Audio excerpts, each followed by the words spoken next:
大家好，我是夏妈，早上好。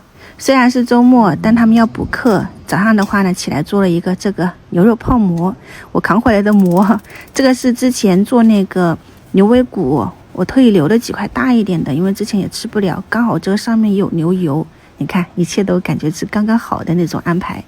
就冷水入锅，再加一小块这个牛肉进去，放一点葱姜米酒去腥。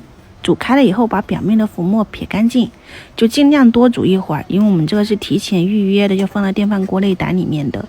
这个水的话呢，我也用的是那个热水哈，就你把那个肉焯好水放进去，加一点姜片跟这种卤料包，加一点盐就可以了，就这种轻卤。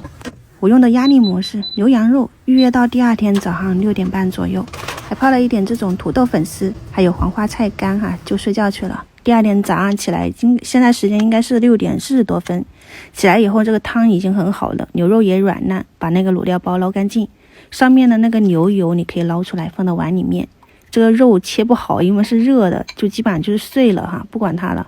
拿出我昨天从西安扛回来的馍，一块一个，我感觉分量很大诶，然后掰开，很浓郁的面香，口感扎实，可以做肉夹馍，也可以做泡馍，给它掰碎。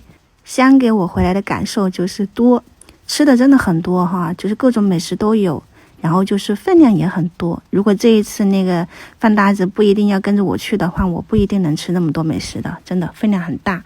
然后就是人也很多，就我们去到哪里基本上是有很多人，然后想吃的东西也需要排队，所以我尽量走的是那种小巷子里面，体验感会更好。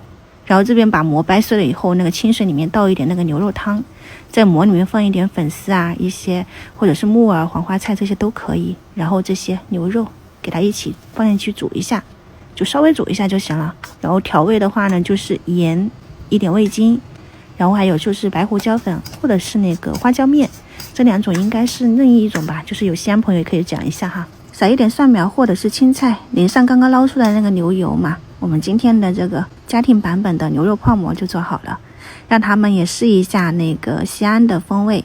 在家里面做这个应该算是挺方便的了，你们也可以去尝试一下。加一勺之前做那个麻辣烫熬的油泼辣子，搅拌均匀，是不辣的那一种，闻起来很香。一个馍煮了3碗，饭搭子在那边应该是吃撑了，这次就没有煮它的了。你们喜欢去试一下吧。